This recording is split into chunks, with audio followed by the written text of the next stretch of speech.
Las 11 de la mañana, así que es la hora puntual de inicio de esta segunda jornada del ciclo de conferencias Gijón Business Talk 2020. Hoy, en esta segunda conferencia, contamos con la participación de Juan Carlos Santos, que es un profesional con una trayectoria muy dilatada en las industrias creativas y culturales. Sería un poquito largo explicar toda su trayectoria, porque ha desarrollado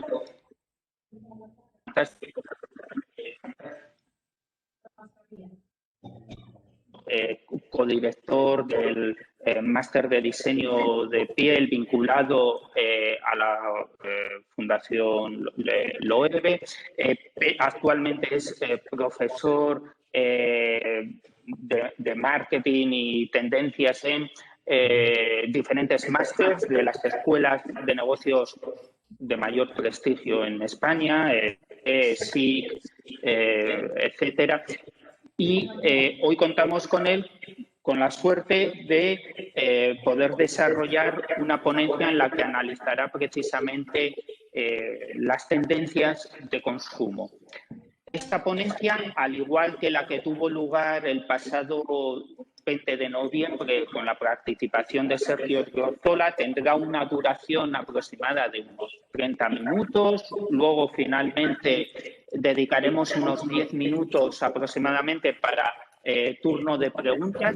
El turno de preguntas, como sucedió en la anterior ocasión, va a ser muy sencillo. Los que estéis conectados y estéis interesados en lanzar vuestra pregunta, simplemente tendréis que levantar la mano, pedir vez, hablaréis y el ponente Juan Carlos Santos pues podrá dar respuesta. Después de esta brevísima presentación, no me quiero enrollar más. Lo que voy a dar paso es a Montserrat Antuña, que es responsable aquí en esta casa en Impulsa Gijón, en Impulsa Empresas, en el Centro Municipal de Empresas de la ciudad de Gijón, y que va a hacer pues un pequeño saludo para todos de bienvenida a esta actividad.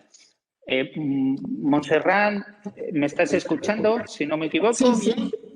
Con lo cual te cedo la palabra y una vez termines, Monse, con tu intervención, pues ya damos paso a Juan Carlos Santos para que inicies cuando quieras, Monse. Vale, pues muchísimas gracias, Nacho, por la propuesta.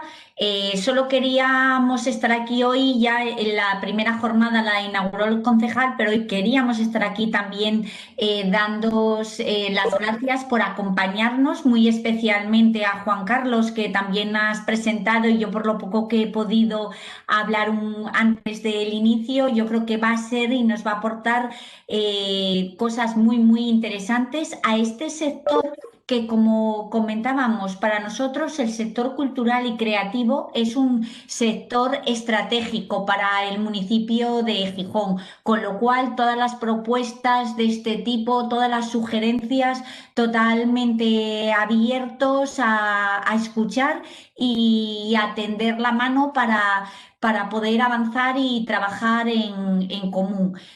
También quería deciros que Gijón Impulsa también está aquí para todas estas personas que nos escuchan y que quieran seguir avanzando en el proyecto. Tenemos un montón de recursos y en especial para este sector que vuelvo a repetir, para nosotros es fundamental, igual que nos lo va a explicar Juan Carlos.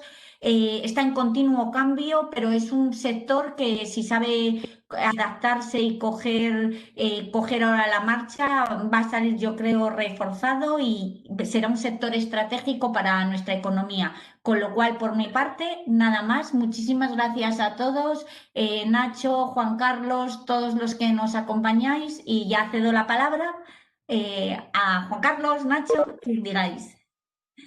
Muy bien. Juan Carlos, muchas gracias, Monse.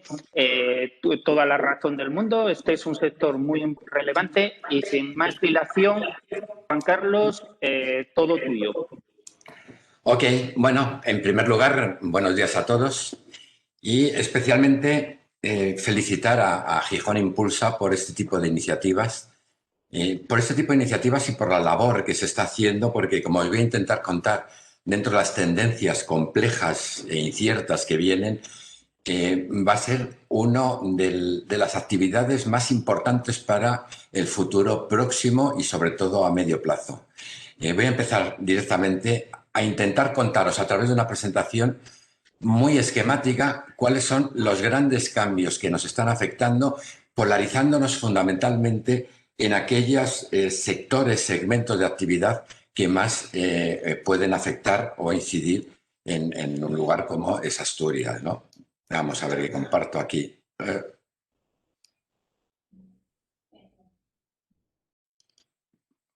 Ok. A ver, ¿se ha compartido? Sí. ¿Se está compartiendo? Ok. Bien.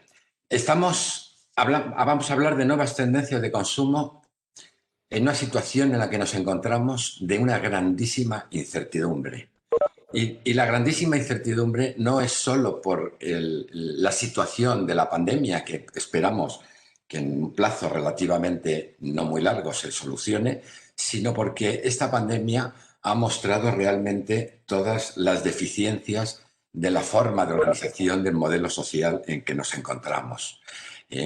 Estamos, por lo tanto, en una situación de gran incertidumbre y en el mundo de las tendencias se suele hablar de escenarios. ¿Cuáles son los escenarios a los que nos enfrentamos a raíz de los profundos cambios que se van a producir? Bueno, si recordáis, durante la situación del confinamiento se empezó a hablar del impacto que estaba teniendo directamente sobre nuestras vidas, cómo nos estaba llevando a un replanteamiento de nuestro modo de vida, de buscar algo más esencial, más ético, sostenible, sobre todo hablar o buscar lo que es la convivencia y el desarrollo de una vida de mayor calidad, más lenta, más humana fundamentalmente.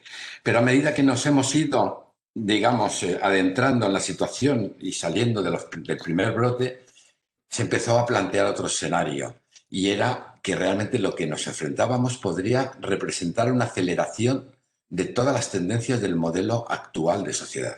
Es decir, mayor materialismo, mayor consumismo, aumento de desigualdades, individualismo, confrontación social, continuar un modelo que claramente nos estaba llevando hacia una mayor deshumanización.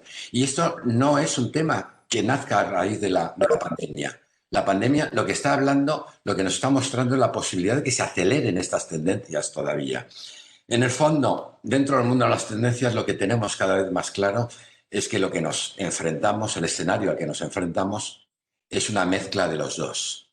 Va a haber una aceleración de las tendencias más complicadas, más conflictivas del modelo social que teníamos, pero al mismo tiempo va a resurgir en determinados grupos de la población una actitud de transformación, de llevar a la práctica los cambios en la vida cotidiana, de intentar empezar a construir o a explorar de alguna forma el imaginario de una nueva sociedad.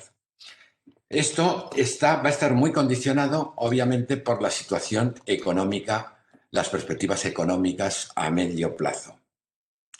Habéis oído hablar muchas veces de que si íbamos a tener una evolución en V, porque caíamos mucho pero nos recuperábamos mucho, luego iba a ser en W. Aquí podéis ver cómo esa W cada vez se va aplanando más. Es decir, claramente nos vamos a enfrentar a una crisis económica de una magnitud increíble. ¿Por qué? Pues porque se están produciendo daños estructurales muy grandes. Están cerrando muchos pequeños comercios, muchos pequeños negocios, muchas pequeñas empresas, que va a ser muy difícil que se recuperen.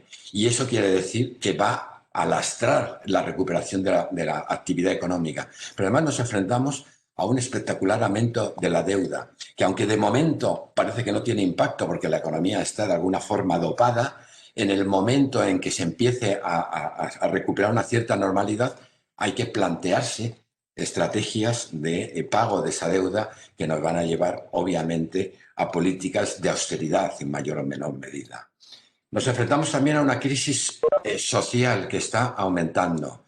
Es decir, esa hipotética W al final se está convirtiendo en lo que la gente llama una evolución en K, donde unos van a ganar mucho y otros van a perder mucho, van a aumentar las desigualdades. Fijaros en un dato muy concreto. En el periodo que llevamos de pandemia, las 600 mayores fortunas de Estados Unidos han aumentado su riqueza más de un 35%. Más de $1 billón han aumentado.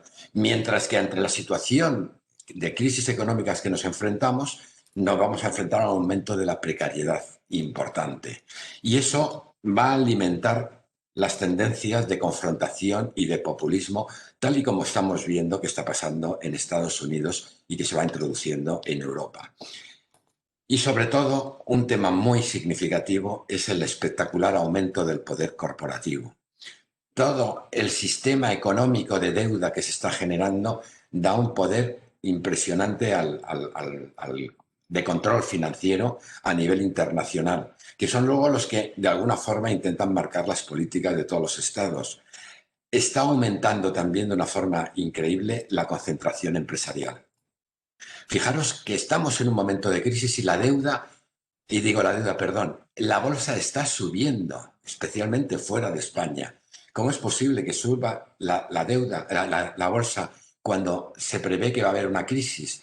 Porque se está creando una concentración empresarial, se está quitando mucha competencia de las pequeñas y medianas empresas y a medio plazo van a tener un poder mucho más oligopolístico. Y eso va a estar apoyado en un desarrollo tecnológico que la pandemia está acelerando de una forma increíble y un desarrollo tecnológico que en principio no tendría que ser malo, depende de cómo se utilice. Pero cuando está utilizado solo desde una perspectiva monopolística, la situación es complicada. Al final, ¿qué significa esto?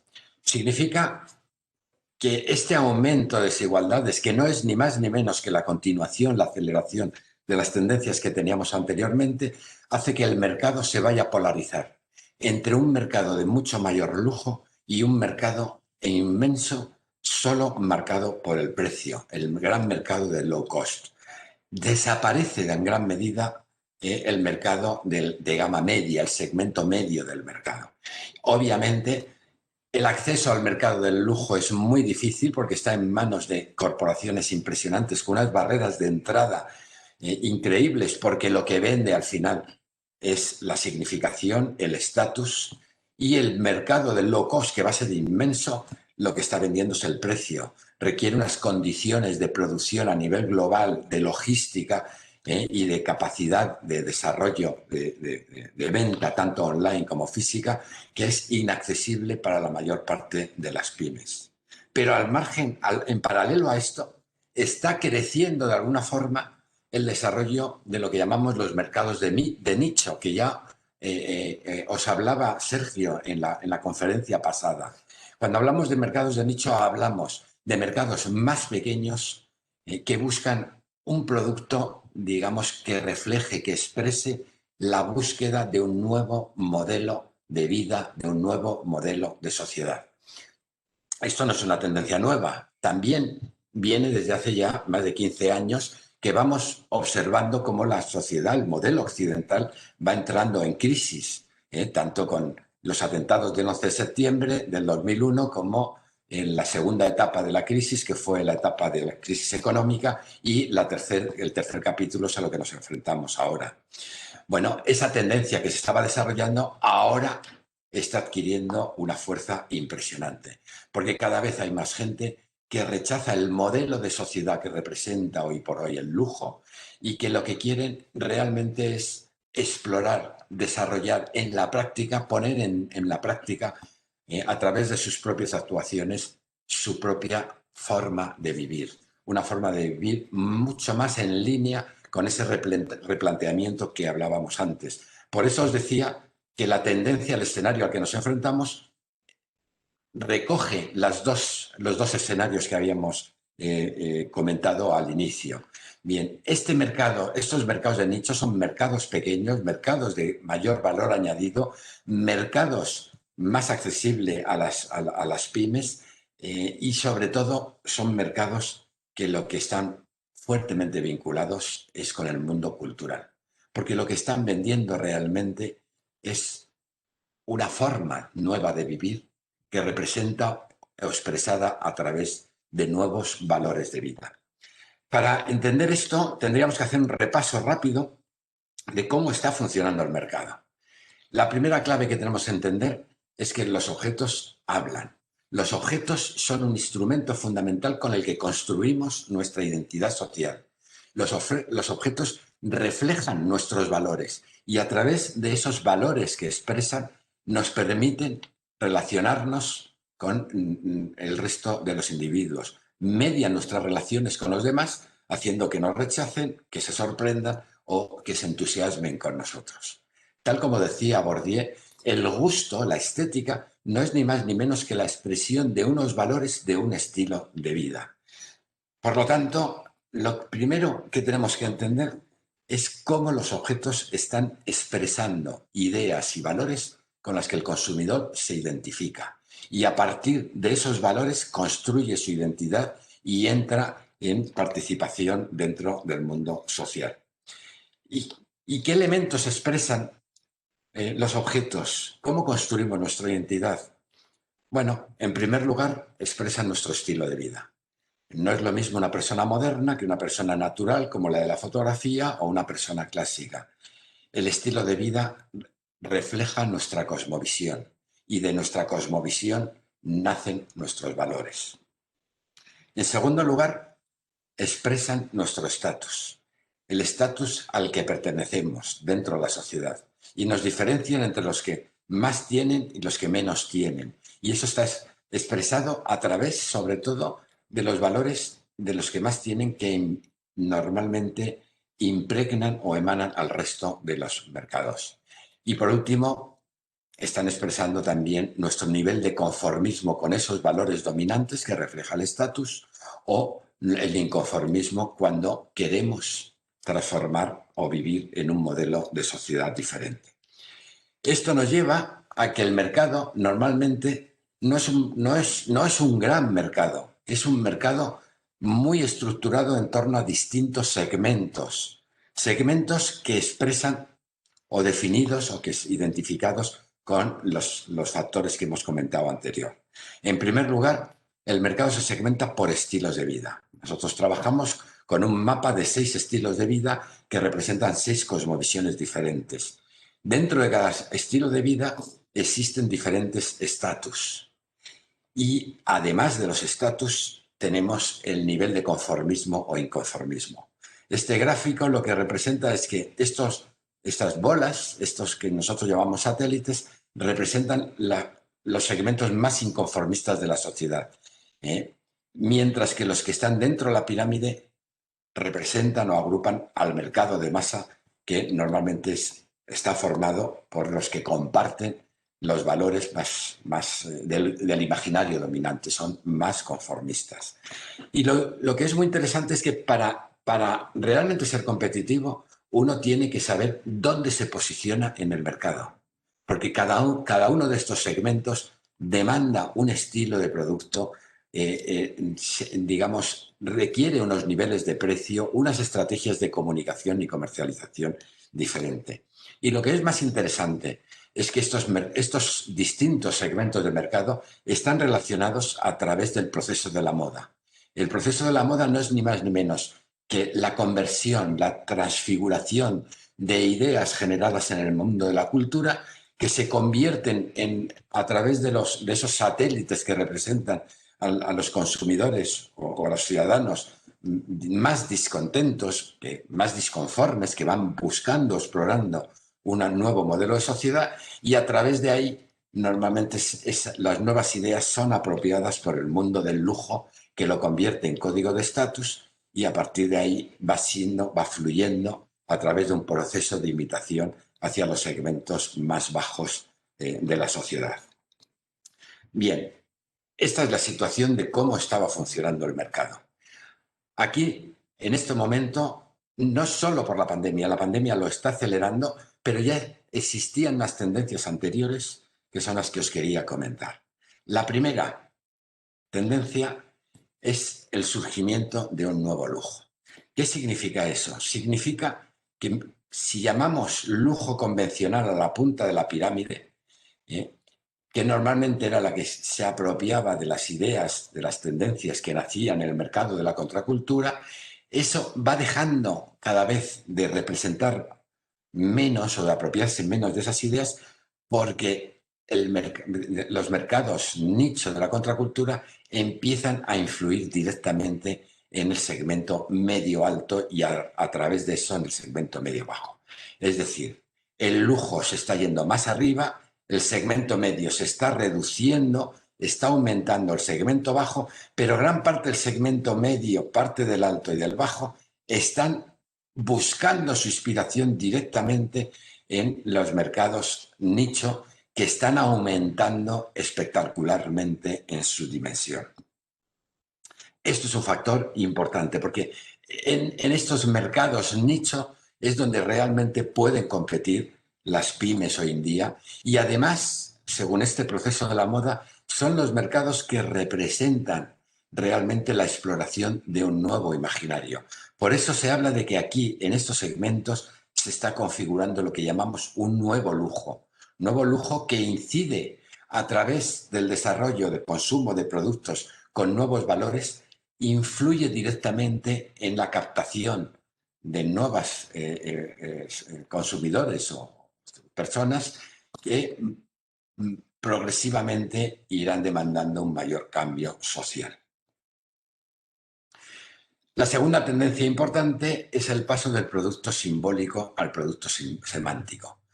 ¿Qué significa eso? Significa que está cambiando, y esto es típico de todas las grandes crisis de la sociedad, está cambiando la configuración, el proceso de configuración de nuestra identidad.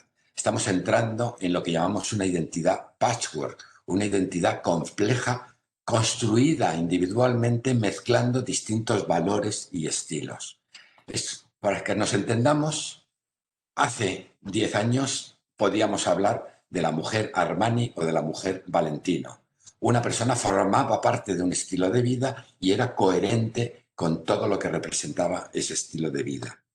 Sin embargo, hoy día las nuevas generaciones están empezando a introducir el concepto, es una tendencia muy potente, de la identidad dinámica, identidad que se construye, que se transforma, que se modifica en la práctica, mezclando elementos de diferentes estilos. Con lo cual los objetos, los productos, cada uno de ellos se convierte en un producto semántico, no simbólico. Representa un valor específico y el consumidor, digamos, compone su identidad eligiendo estilos, productos de diferentes categorías.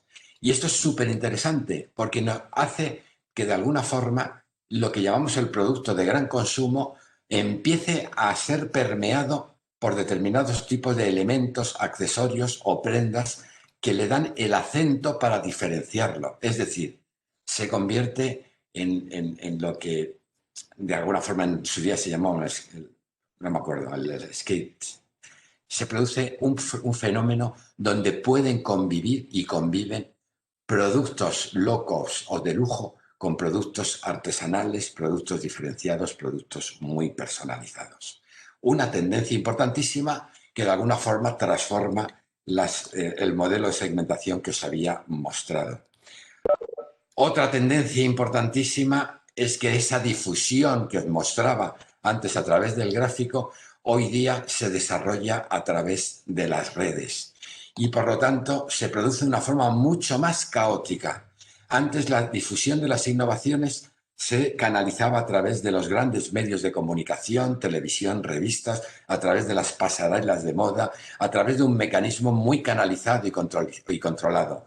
Sin embargo, ahora mismo los individuos se convierten ya en emisores, se convierten en curadores, en seleccionadores y en difusores de sus propias ideas.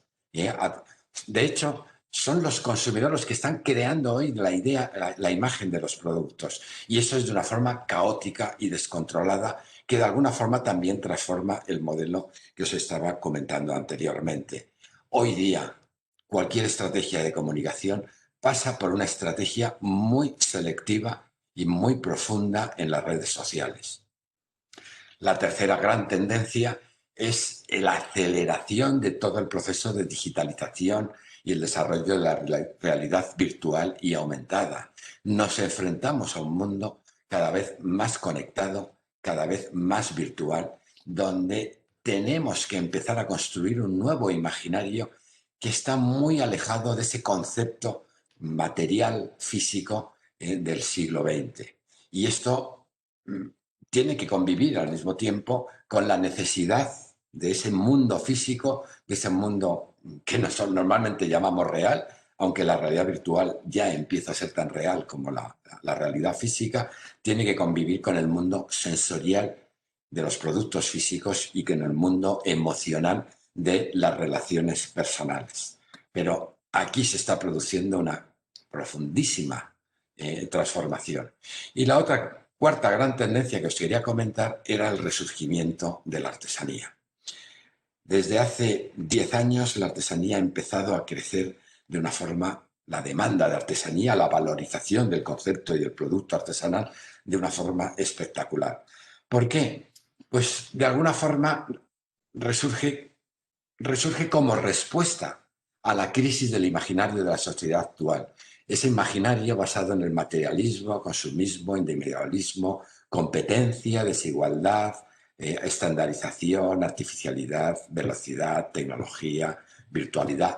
Un mundo de apariencias nos lleva a la demanda de un nuevo imaginario más humano, sostenible, comunitario, basado en la cooperación, solidario, personalizado, natural, slow, que realmente mueva nuestras emociones dentro de un mundo estético y sensorial, pero sobre todo que de alguna forma nos permita recuperar la esencia y la autenticidad. Esta tendencia, ese concepto de la artesanía como, digamos, el sector, la actividad que de alguna forma nos puede ayudar a recuperar esta serie de valores, lo han convertido en un elemento fundamental para la exploración de un nuevo imaginario. La prueba la tenemos en un último estudio que acaba de hacer el Crafts Council, que nos muestra cómo desde el año 2006 al año 2010 se más que duplicó el consumo de artesanía y del 2010 al 2020 ha vuelto a aumentar un 35%. De 11 millones de libras del año 2006 hemos pasado a 38 millones de libras en el año 2020. Es un crecimiento espectacular. Pero incluso aquí todavía el Crafts Council está hablando de un concepto de artesanía muy vinculado al concepto del producto hecho a mano. Y ahí es donde tenemos que entender que el mundo de la artesanía, esto es especialmente importante en nuestro país, por el concepto que tenemos, el mundo de la artesanía es un mundo muy diverso. Es un mundo muy segmentado. La artesanía es una palabra muy poliédrica, es una palabra que tiene muchos significados y sentidos diferentes según para la persona a la que nos refiramos. Yo realicé un estudio hace ya bastantes años para ver realmente cómo definía el consumidor de artesanía la palabra artesanía. Y lo que me encontré es que había 4 segmentos de mercado, 4 tipos de artesanía completamente diferenciados. Hay una artesanía folclórica basada en un producto manual, tradicional, con un componente muy local y que normalmente hoy día está en un segmento bastante bajo porque el mundo del souvenir la ha capitalizado y la ha devaluado. En la última década ha ido surgiendo una artesanía suntuaria, una artesanía que muy vinculada al mundo del lujo, que hablan de la personalización, de la exclusividad, de la perfección del producto como expresión de un estatus y que normalmente cada día mira más a un mundo tradicional. Hay otra artesanía, la creativa, que se está desarrollando mucho de la mano de jóvenes diseñadores, donde de alguna forma se está buscando, digamos, una nueva creatividad, pero espontánea. está muy vinculada a los nuevos mercados urbanos, está muy vinculada, digamos, a la expresión de una nueva ética, una nueva forma de estar en el mundo más responsable, menos consumista, más solidaria, más sencilla y muy basada de alguna forma en la colaboración y el contacto con las personas. Pero sobre todo existe una artesanía contemporánea, una artesanía de alto nivel, una artesanía que va a un segmento más alto, donde el producto no está definido exclusivamente por que esté realizado a mano. La clave de la artesanía contemporánea es que es un producto, digamos, que explora nuevos imaginarios sociales con un nivel de profundidad altísimo. Es muy conceptual y, por supuesto, si estamos hablando del futuro, quiere decir que está introduciendo las nuevas tecnologías. No es solo el producto físico, estamos hablando también de los productos tecnológicos y de los productos virtuales, lo cual no quiere decir que abandone ni la tradición ni la mano. La mano es un proceso creativo emocional que se junta con el diseñador como metodología de diseño proyectual. La artesanía contemporánea mezcla el trabajo a mano con la tecnología, combina y reinterpreta la tradición desde una perspectiva de futuro y actúa a nivel local desde una perspectiva global, o al revés, mejor dicho, con una proyección global desde una perspectiva local.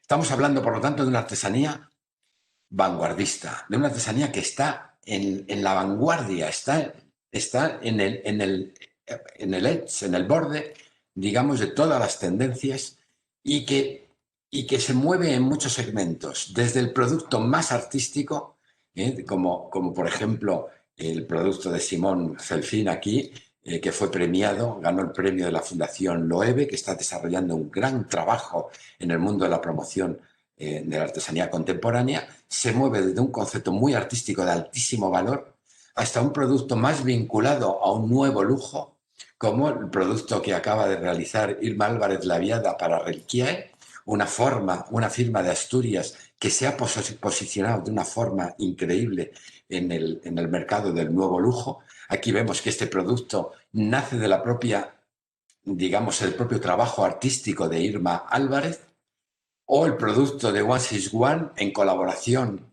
con Elena Ronner y con el estudio Savage, que han posicionado en menos de un año una marca nueva dentro de un mercado de lujo, a los productos de diseñadores independientes que crean editoras de diseño, que colaboran con artesanos y con pequeñas empresas, como es el caso de Isalda, o el de Elena Ferro, que es una artesana con un taller y con varias personas trabajando en su taller, que ha reinterpretado toda la tradición local de los suecos, de un producto absolutamente tradicional, pero absolutamente fuera del contexto de consumo en nuestra sociedad, lo ha revalorizado con una reinterpretación muy potente en un segmento de series limitadas, de series cortas, pero incluso podemos llegar a series medias de mayor volumen de producción, como es el caso de Marababa, que ya tiene una empresa con una cierta dimensión y que puede subcontratar determinado tipo de componentes o incluso de productos.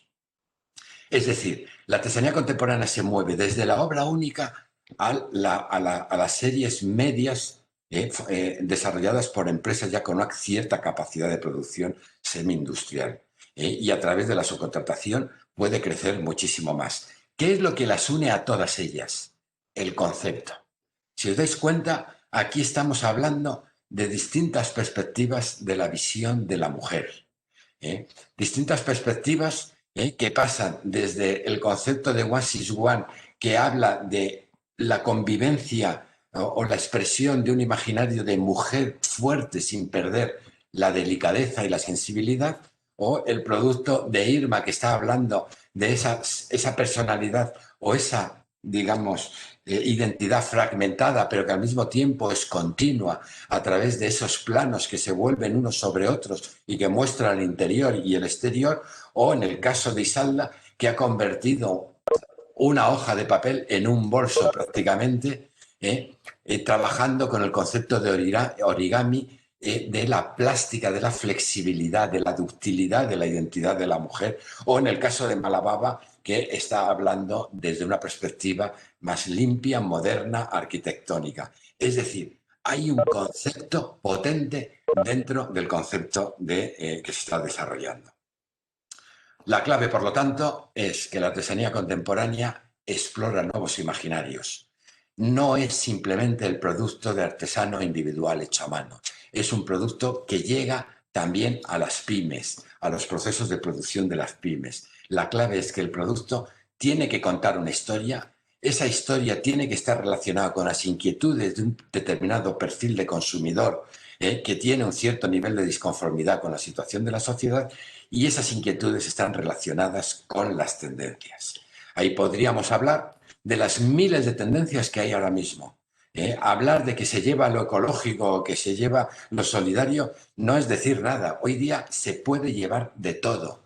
Estas son el análisis de tendencias que realizó Jae, una de las grandes analistas de tendencias a nivel internacional, de las más interesantes, y nos habla de tendencias tecnológicas, económicas, políticas, sociales, digamos, de estilo de vida, de bienestar, de espirituales, etc. Hay muchos temas sobre los que trabajar y sobre lo que reflexionar. La cuestión clave es que este tipo de reflexión tiene que estar focalizada en un determinado perfil de consumidor, y aquí es donde es muy importante digamos, la óptica, la perspectiva regional como una forma de aportar algo distinto desde un entorno cultural diferenciado dentro de un mercado global. Por lo tanto, para ir terminando, ¿cuáles serían las estrategias de creatividad en tiempos de incertidumbre? Pues la idea fundamental es: no pensemos en los grandes mercados del low cost, no pensemos en los selectísimos e inaccesibles mercados del lujo convencional, pensemos en el nuevo lujo, pensemos en los mercados de la artesanía contemporánea. Y eso requiere creatividad. Hay que desarrollar conceptos potentes, conceptos que se expresan a través de un storytelling. Y el concepto no es solo de un producto, una colección, es el concepto del branding, de la marca.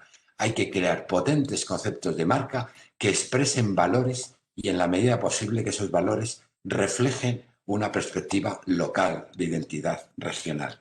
A partir de ese concepto de branding hay que aplicar esos valores para ir desarrollando las distintas colecciones, lo cual requiere saber y conocer perfectamente dónde nos posicionamos en el mercado.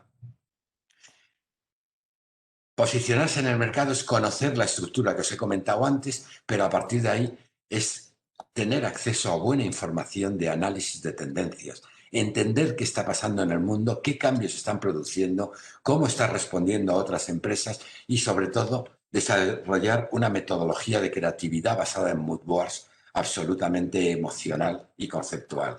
En tercer lugar es el nivel la importancia del diseño conceptual, y aquí hace falta la participación de grandes diseñadores, de todo tipo de diseñadores de productos, diseñadores de gráfico, interiores.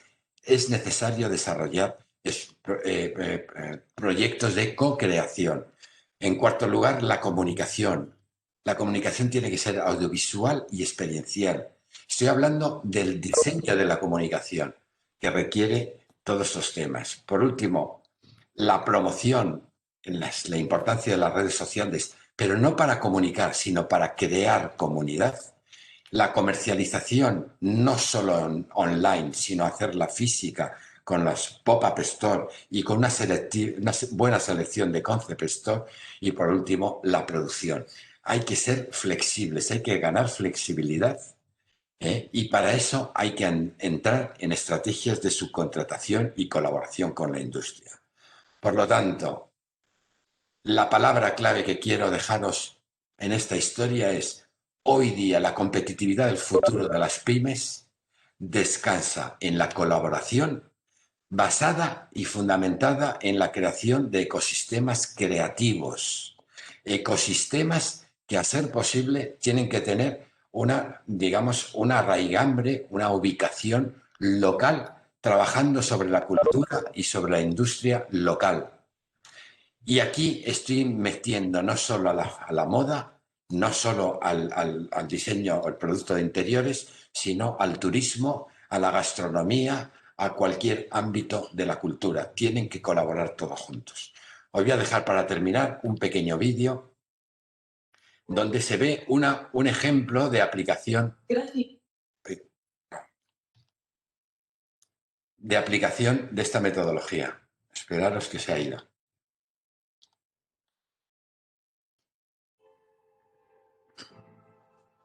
Crafting Progress es una experiencia piloto impulsada por la Diputación de Jaén dentro de la estrategia de apoyo articulada desde hace años en torno a la artesanía de la provincia jiennense para mejorar su perspectiva económica y turística.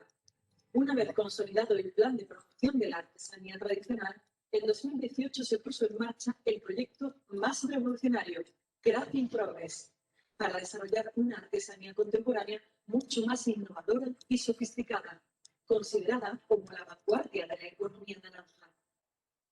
A lo largo de un año, 20 artesanos y diseñadores han recibido formación en marketing aplicado a la artesanía.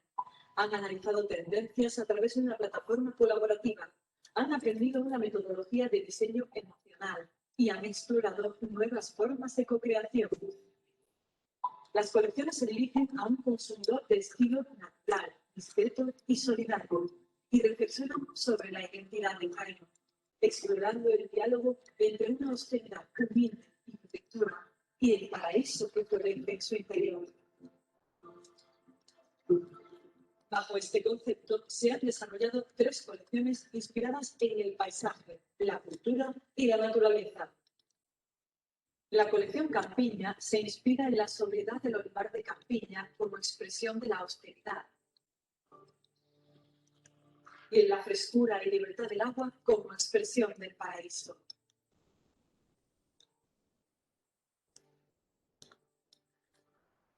La colección Renacimiento toma la inspiración de la contención del Renacimiento frente a la fantasía y sensualidad de la cultura árabe subyacente. La colección celular se inspira en las redes celulares como expresión de la comunidad protectora en cuyo interior se genera un paraíso compartido.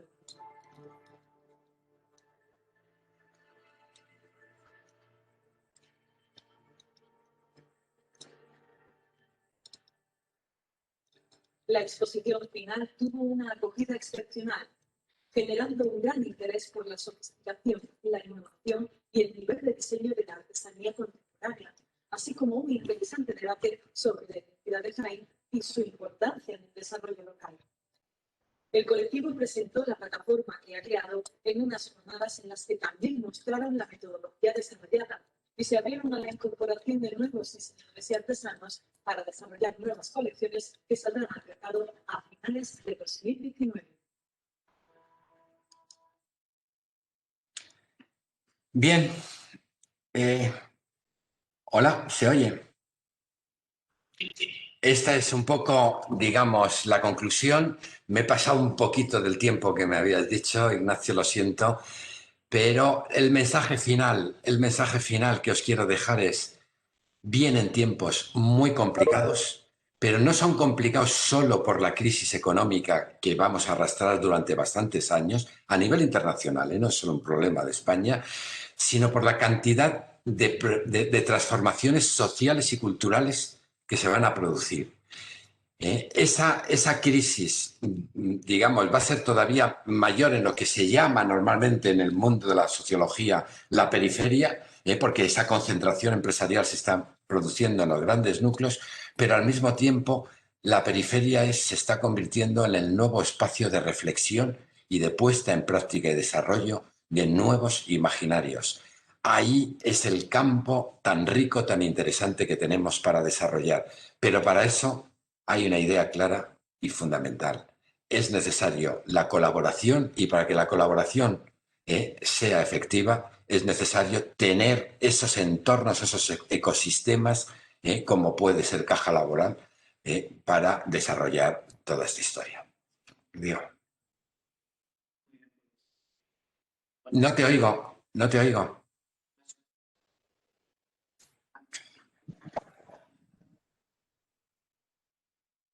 Un segundito. A ver. Ahora se me escucha, ¿no? Sí, ahora te escucho perfectamente. Sí, nada, un pequeño problemita técnico que son cosas que pasan en los directos. No tienes que disculparte de nada, porque primero que te has ajustado muy bien al tiempo apalabrado y en segundo lugar porque con la explicación que has dado como para cortarte, no me atrevía porque era muy interesante todo lo que estabas diciendo. No, bueno, yo te podría hacer algunas preguntas en base a la exposición que has hecho, pero vamos, aquí el que importa no soy yo, sino los que nos están escuchando. Vamos a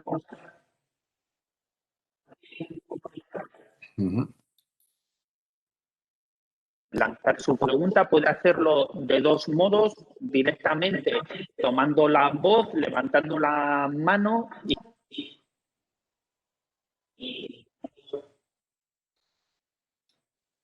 tengo aquí a Adri a mi lado que me irá avisando si hay alguien que escribe alguna pregunta en el chat y en el caso de que alguien levante la mano, pues se le dará paso. Os animo a que algunos preguntéis, si no, tomaré yo la palabra. ¿Hay alguna pregunta por el chat? ¿Alguien levanta la mano? Bueno, Mira, parece mientras... que están un poco cortados, pero voy a hacer una pregunta. Bueno, perdona, que ibas a comentar algo. Dime, Sí, Juan Carlos. me hago yo una autopregunta, si te parece. Bueno, nada, fenomenal. No, es que en la última parte lo he abreviado muy rápido porque no había tiempo, pero ya para conectarlo además con la charla del otro día de Sergio, que fue muy interesante, Sergio mostró el impacto que tiene hoy día, digamos, Internet a la hora de promover, comercializar cualquier tipo de producto y mostró claramente lo que eran empresas de low cost, empresas de masa, pero habló mucho de las empresas nicho. Entonces, para las empresas nicho hablaba y mostró muchos ejemplos sobre Instagram y ahí es donde yo quiero incidir. Es decir, la importancia hoy día de entrar en la creación de comunidad en los mercados nicho es fundamental. No se trata simplemente de transmitir un mensaje a los demás, se trata de ir reflejando el proceso de creación, el proceso no solo de creación de los productos, sino la perspectiva. Hoy día una empresa en el mundo de artesanía contemporánea vende una forma de ver la realidad, de ver el mundo. Esa realidad tiene que ir mostrándola a través de las redes sociales y hacer partícipes a la comunidad para que interactúen con ella. Y ahí solemos caer muchas veces en un error muy grande, que es ir buscando a los influencers que tienen mayor número de seguidores. Eso es un gran error. El mercado, los mercados nichos no se mueven por la masa, sino por la calidad, la cualidad. Los grandes influencers con muchos seguidores son maravillosos para Zara, para las grandes empresas de distribución masiva. Tenemos que ir buscando a los nuevos influencers, a los influencers cualificados que forman parte de la comunidad y que nos ayudan no solo a crear los productos, sino a extenderlos entre los consumidores realmente adecuados. Realmente hoy día una marca en artesanía contemporánea, lo de menos es el producto, lo de más importante son los conceptos que cuenta a través de su comunicación y el producto y cómo lo hace de una forma abierta y compartida con la comunidad. Me he explayado. Muy bien. No, ha estado muy bien porque además lo que comentabas precisamente sobre los influencers y sobre que sean influencers de nicho, por decirlo de algún modo, es algo que además a lo que hizo referencia en la anterior conferencia Sergio apuntando un poquito, había puesto algún caso de alguna de las marcas, ahora no recuerdo el nombre, pero era una marca norteamericana que estaba funcionando precisamente muy fuertemente con la captación de microinfluencers, que son muy relevantes, como tú has comentado, y ese es el valor que tienen en la comunidad hacia la que se dirige la firma, la marca, el producto que desarrolla, ¿no? Yo te quería aprovechar, bueno, no, si hay alguna pregunta o algo ya me interrumpirán al respecto, pero quería hacerte una valoración sobre, o una pregunta referida a tu intervención inicial.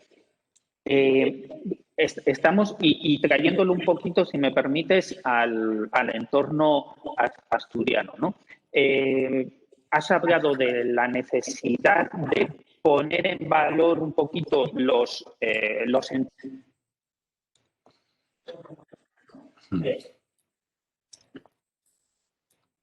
una identidad, eso abre una oportunidad y entiendo que es ahí donde tú querías focalizar, una oportunidad de poder enfrentarse frente a aquellos que actúan en el mercado global y digamos con valores como muy globales y muy estandarizados, por decirlo de algún modo. No sé si es un poco la...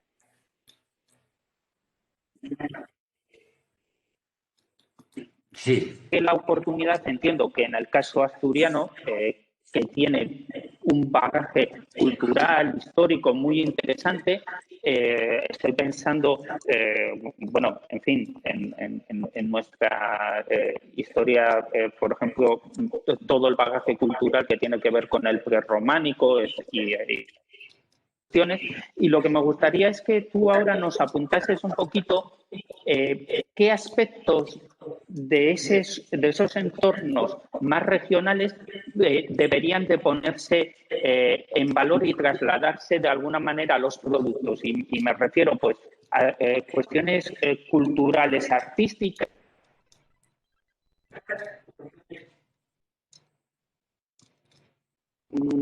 aspectos de modo de vida o de costumbres como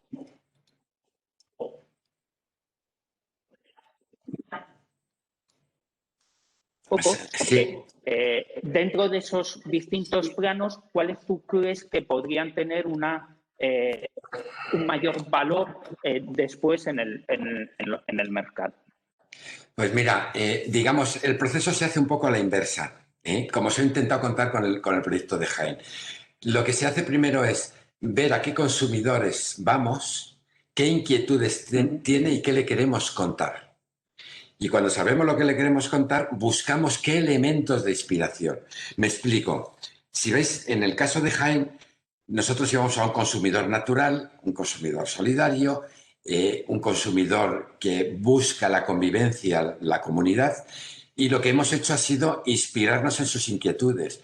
Entonces, hemos decidido hablarle de austeridad, que es un tema que hemos arrastrado durante estos años después de la crisis económica, pero como una historia positiva. La austeridad nos quita las tonterías, la austeridad es algo que nos permite ser resiliente, que nos protege, para que florezca un paraíso interior, un paraíso más íntimo en convivencia con la gente que queremos. Bueno, cuando hemos visto que queríamos contar eso, hemos dicho, ¿y esto Jaén, cómo lo cuenta? Con el paisaje a través de los campos de olivo, que transmite esa imagen de austeridad y luego tiene los parques naturales con toda la riqueza del agua donde hemos encontrado nuestro paraíso. Pero fíjate que también lo hemos hecho con la cultura. El renacentismo es más austero, es más racional, pero todo el pasado árabe que hay debajo es absolutamente fantasioso e imaginativo y representaba nuestro paraíso. ¿Entiendes un poco? La historia es primero saber qué quiero contar y luego a través de qué lo cuento. Claro, a la hora de definir qué quiero contar, no es lo mismo lo que quiere contar Jaén que lo que quiere contar Asturias, porque tienen una idiosincrasia específica cada uno de ellos. Ahora, yo aprovechando esa pregunta quiero también explicar por qué es importante esto. Es importante porque yo creo que nadie tiene duda que estamos en un modelo de sociedad en crisis, que cada vez se va agudizando más. La sociedad se mueve a través de la construcción de imaginarios que permiten un desarrollo maravilloso, se institucionaliza, entra en crisis y nace un nuevo imaginario. O sea que no es nada nuevo lo que está pasando. Ha pasado a lo largo de la historia muchas veces y estamos ahora en una de las grandes transformaciones y cambios. Lo normal cuando se agota un imaginario, cuando una sociedad entra en crisis, es que se racionaliza, se deshumaniza. Entonces tenemos la necesidad de volver un poco hacia atrás a recuperar esa parte emocional, esa parte que hemos perdido, esa parte más humana. Y eso nos lleva a volver a mirar a nuestras tradiciones. Pero las tradiciones humanas son locales y cada localidad tiene una perspectiva distinta. Y lo que puede aportar cada localidad es una forma distinta, diversa, de recuperar digamos, ese humanismo, esa esencia, pero proyectada al futuro. No se trata de promover los códigos estereotipados de nuestro pasado, sino de volver a recuperar la esencia de por qué surgió eso en una época, que nos marque cuál es nuestro carácter y que nos permita, con nuestro carácter, dar una respuesta original y distinta a un problema que es global. Esa es la clave. Y eso es local. Entonces, Asturias tiene de todo. No solo tiene el pasado románico y celta, tiene el paisaje, la gastronomía, el carácter, el tipo de mar que tiene, y sobre todo, lo que a mí más me fascina, que es muy interesante y muy importante ahora, es esa orografía que ha permitido la supervivencia de pequeñas aldeas que hoy día son un verdadero paraíso a nivel humano, a nivel emocional. A mí me parece que tiene no solo un pasado rico, sino tiene un entorno espectacular. Y ya no hablemos de la gastronomía. O sea, por eso pienso que todo esto se tiene que ir desarrollando conjuntamente.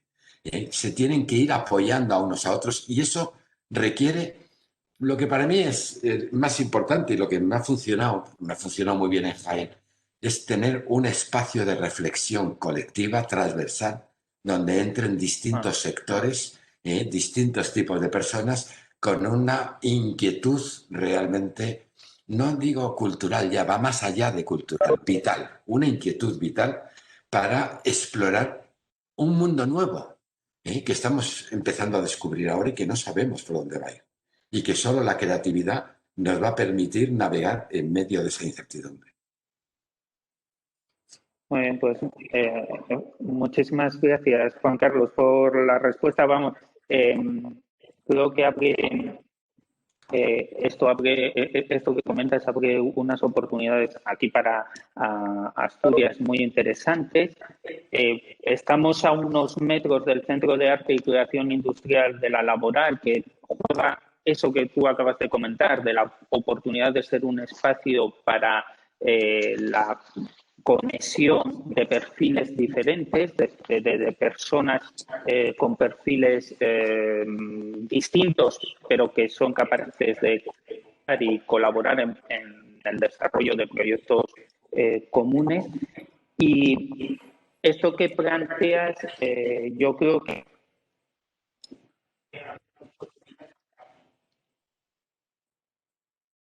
no es ir a los tópicos, como has dicho, sino hacer un estudio profundo de cuáles son las esencias de los entornos regionales para volcarlos en el desarrollo de productos. Parece que abres unas líneas de trabajo francamente interesantes. Hay una pregunta, vamos a darle paso y vamos.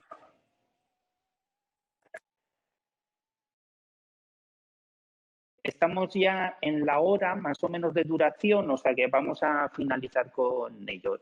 Damos paso, su nombre. Héctor. Hola, no sé si me oís. Sí. ¿Me oís? Sí, te escuchamos. Sí, Héctor. En realidad no es una pregunta, es un acto de justo reconocimiento. Y yo, de verdad que cada vez que escucho a Carlos, para mí es emocionante porque es muy complicado sintetizar también como él lo hace y desde luego es por un conocimiento que trasciende el sector y entra mucho más en lo intelectual. Yo, en fin, simplemente quiero agradecer que haya un discurso tan claro y tan bien construido respecto a lo que muchos hacemos y que por desgracia a veces lo hacemos más por intuición que por metodología. Pero cuando lo escuchas de esta manera, no sé, a mí me parece muy emocionante y me parece que nos abre una ventana de ilusión y que nos enseña a todos un camino que yo, en fin, veo como una oportunidad. Yo siempre digo lo mismo. Algo no estamos haciendo bien cuando España es el productor artesano de todas las grandes marcas de marroquinería del mundo, en mayor o menor medida, y no hemos sido capaces de consolidar una marca española de referencia en el mundo. Algo no estamos haciendo bien y creo que pasa por lo que explicaste también. Así que solamente quería darte las gracias, de verdad, y lo hago de corazón y de manera muy sentida, porque, en fin, no es la primera vez que te escucho y cada vez que tengo la oportunidad me llena de ánimo. Así que simplemente quería decir eso. Muchas gracias, Héctor. De todas formas, solo una cosa. Realmente en la artesanía funciona primero la intuición y luego la interpretación. Realmente nos retroalimentamos, pero lo bueno de la artesanía precisamente es que explora un nuevo imaginario porque pasa de las referencias intelectuales del momento que estamos viviendo. Va a conectar con la emoción y hace, por eso decimos que es una cultura de proceso, hace y según va haciendo, va descubriendo. Y lo que pasa es que estamos en un momento tan complejo que ahí es donde hay que venir luego y entra la cultura de proyecto a reinterpretar. Pero fíjate que hemos cambiado las tornas. En el mundo industrial tú piensas y haces. Aquí haces y luego pensamos. Y ahí, gracias a esa intuición, se nos abren esas ventanas para explorar realmente un nuevo mundo diferente. Sí, gracias a ti por lo que haces. Un placer. Muy bien. Bueno, pues vamos a esta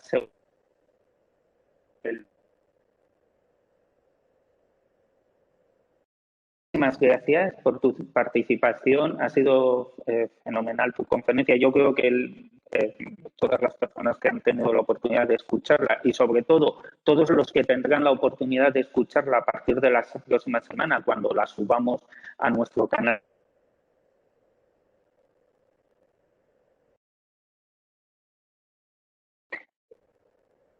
Te despido, pero te despido del mismo modo.